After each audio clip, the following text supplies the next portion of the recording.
Assalamualaikum warahmatullahi wabarakatuh. Good morning students. How are you today? I hope you are fine. Kita lanjutkan materi hari ini. Bu Naila sengaja tidak pakai seperti biasa karena ini nanti kita belajar tentang rumus, yaitu simple present tense. Nah, apa itu simple present tense?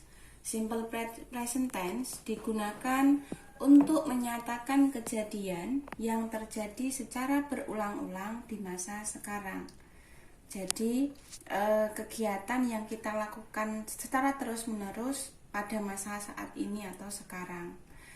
Misalkan mandi, kemudian sekolah, kemudian tidur. Nah, itu kan kejadian yang kita lakukan secara terus-menerus.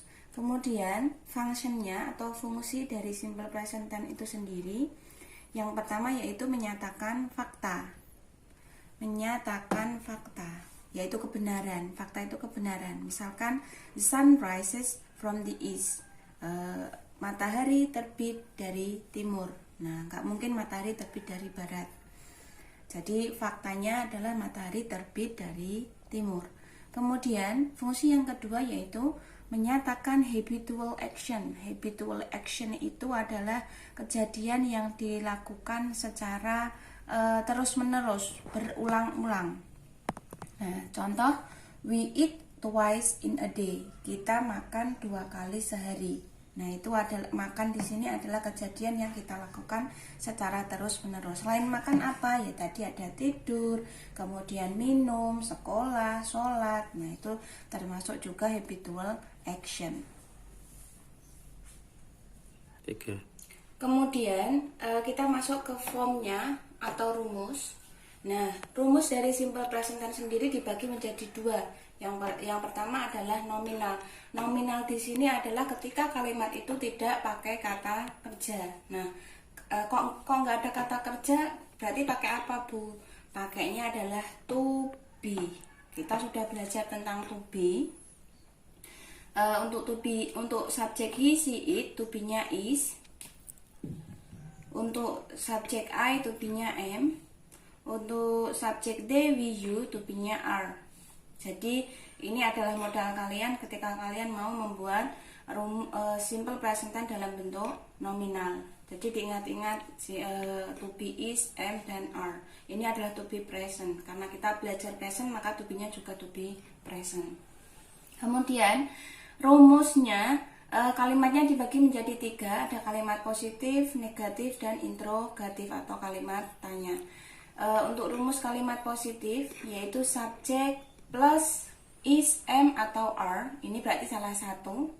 Subjek plus to be, is, atau am, atau are. Kemudian plus adjective atau adverb. Adjective adalah kata sifat, adverb adalah kata keterangan. Nah, kemudian kita masuk ke contoh biar lebih paham. Subjek misalkan kita pakai subjek she. Dia perempuan. She. Kemudian to be plus to be-nya kalau she adalah is. Berarti she is. Kemudian adjective atau adverb misalkan she is beautiful. Nah, dia perempuan cantik. Dia perempuan cantik di sini tidak ada kata kerja, maka dia dinamakan kalimat nominal. Nah, kemudian dari she is beautiful kita ubah menjadi kalimat negatif. Untuk kalimat negatif rumusnya hanya ditambahkan not setelah to be. Jadi subjek plus to be plus not plus adjective atau adverb. Contoh, berarti jadi she setelah subjek adalah to be, is, setelah to be not, kemudian adjektifnya tadi adalah beautiful. Kebetulan beautiful itu adalah kata sifat. Nah, jadi she is beautiful ketika dirubah menjadi kalimat negatif maka she is not beautiful. Ingat, untuk to be yang di dalam kurung ini hanya salah satu, tergantung subjeknya. Nah, di sini sudah ada ketika subjek he apa, I apa, they apa gitu. Kemudian untuk kalimat tanya, to be-nya di depan. Rumusnya is, am atau are, kemudian plus subjek, plus adjektif atau adverb. Jadi ketika she is not beautiful dirubah menjadi kalimat interrogatif, maka jadi to be-nya di depan. To be-nya mana? Is. Is, kemudian plus subjek, subjeknya mana? She. Kemudian adjektifnya adalah beautiful. Kenapa not-nya tidak dipakai, Bu? Not hanya digunakan di kalimat negatif. Jadi sesuai dengan rumus ini. Oke. Contoh lagi. Misalkan positif. They are in the class. Mereka di dalam kelas. Tidak ada kata kerja di sini. They ini subjek, are ini to be, in the class adalah adverb. Jadi sesuai dengan rumus yang positif tadi. Subjek plus to be plus adverb atau adjektif. Kemudian ketika kalimat ini dirubah menjadi kalimat negatif, berarti tinggal ngasih tambahan not setelah are. They are not in the class. Mereka tidak di dalam kelas. Artinya jadi seperti itu karena ada not-nya. Kemudian ketika kalimat tanya, tadi to be-nya dipindah di depan. Jadi are, kemudian diikuti subjek they, kemudian diikuti adverb atau adjektif. Are they in the class? Apakah mereka di kelas? Itu ketika dirubah menjadi kalimat interrogatif. Jadi kalian harus bisa membedakan yang mana subjek, yang mana to be, dan yang mana adverb atau adjektif. Gitu ya. Yang kedua, bentuk yang kedua yaitu verbal. Dari kata verb. Verb itu kata kerja. Jadi yang verbal ini nanti adalah menggunakan kata kerja. Kata kerja bentuk keberapa? Kata kerja bentuk ke-1. Kata kerja ada bentuk ke-1, 2, kemudian ada kata kerja bentuk ing. Nah, untuk di sini adalah kata kerja bentuk ke-1. Kemudian, sebelum kita mulai ke rumus, kita belajar tentang penggunaan dash dan do. Dash di sini digunakan untuk subjek he, she, it. Kemudian untuk do digunakan untuk subjek I, you, they, we. Itu ya. Kemudian kita ke rumusnya. Rumusnya untuk kalimat positif, subjek plus verb 1 plus s atau is. Ingat, s atau is hanya untuk subjek he, she, dan it. Maksudnya verb 1 plus s atau is gimana, Bu? Nanti saya kasih contoh. Kemudian plus objek. Contoh.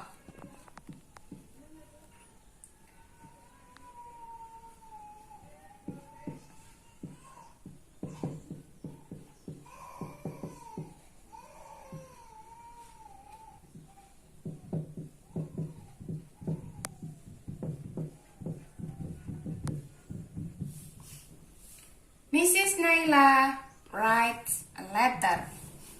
Bu Naila menulis sebuah surat. Mrs. Naila di sini sebagai subjek.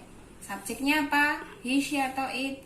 Mrs. Naila cewek 1, maka dia termasuk she. Ketika she atau he atau it, maka kata kerjanya dikasih tambahan s atau is. Ini write. Write di sini kan menulis kan bentuk dasarnya adalah write. Kenapa ditambah s? Karena subjeknya adalah she. Ketika subjeknya she, maka kata kerjanya harus ditambahkan s atau is. Untuk write di sini adalah diakhiri dengan huruf E, maka tinggal ngasih tambahan S. Itu perubahannya. Di sini adalah verb 1 plus S. A letter adalah objek. Kemudian untuk bentuk negatif, kalimat negatif, subjek plus do atau does plus not plus verb 1 plus objek. Penggunaan do atau does sudah saya terangkan tadi di sini. Kita rubah kalimat di atas menjadi kalimat negatif. Subjek berarti Mrs. Naila. Kemudian do atau does, Mrs. Naila tadi termasuknya adalah si, kata gantinya, maka dia pakainya does. Mrs. Naila does. Kemudian setelah do atau does adalah not, berarti does not. Setelah not, rumusnya yaitu verb 1, berarti does not, verbnya tadi apa? Write, does not write. Kemudian setelah verb 1, objek, berarti write a letter. Nah, ketika ada pertanyaan, loh kenapa Bu write-nya di sini kok tidak dikasih tambahan S? Untuk penambahan S atau IS di subjek he, she, it hanya di kalimat positif. Untuk kalimat negatif, S atau IS-nya sudah ada di does. Jadi kata kerjanya kembali ke bentuk semula. Write tadi kata dasarnya adalah write. Ya. Jadi untuk penambahan S atau IS hanya di kalimat positif. Dan subjeknya hanya he, she, dan it. Ketika di kalimat negatif, maka kata kerjanya kembali ke bentuk semula karena es-nya sudah ada di dalam does. Kemudian kalimat ini kita rubah menjadi kalimat tanya. Rumusnya do atau does plus subjek plus verb 1 plus objek. Jadi do atau does ini tadi does. Does. Kemudian subjeknya apa? Mrs. Naila. Does Mrs. Naila. Kemudian setelah subjek ada verb 1, verbnya write. Kemudian objeknya letter. Nah, ini. Kemudian dilihat dari artinya, ini untuk kalimat positif. Bu Naila menulis sebuah surat. Untuk negatif, Bu Naila tidak menulis sebuah surat. Kemudian kalimat tanyanya, apakah Bu Naila menulis sebuah surat? Ini jangan lupa ada tanda tanya karena kalimat tanya. Contoh selanjutnya, kalimat positif, the students study English. The students, subjek, murid-murid. Murid-murid berarti lebih dari satu, berarti dia bukan subjek he, she, ataupun it. Kemudian study, verb 1. Kenapa tidak ada es-nya? Karena subjeknya bukan he, she, atau it. English, objek. Kemudian kita rubah menjadi kalimat negatif. Tadi rumusnya subjek, the students. Kemudian do atau does, karena murid-murid ini jamak, maka dia masuknya ke they. Jadi pakainya do. The student do. Setelah do ada not. Kemudian verb 1. The students do not study. Kemudian objek English. Murid-murid tidak belajar bahasa Inggris. Kemudian dirubah menjadi kalimat tanya. Do atau does-nya diletakkan di depan. Do. Setelah do, subjek do the students. Kemudian kata kerja study, objek English. Jangan lupa tanda tanya. Apakah murid-murid belajar bahasa Inggris? Jika jawabannya yes, maka yes, they do. The student karena masuknya subjeknya they, jadi yes, they do. Kalau No berarti ya no they do not. Itu ya. Saya rasa cukup sampai di sini. Ketika kalian mau memahami materi hari ini, silakan nanti diulang-ulang lagi videonya agar lebih paham. Dari Bu Naila cukup sekian, semoga bermanfaat dan mudah dipahami. Wassalamualaikum warahmatullahi wabarakatuh.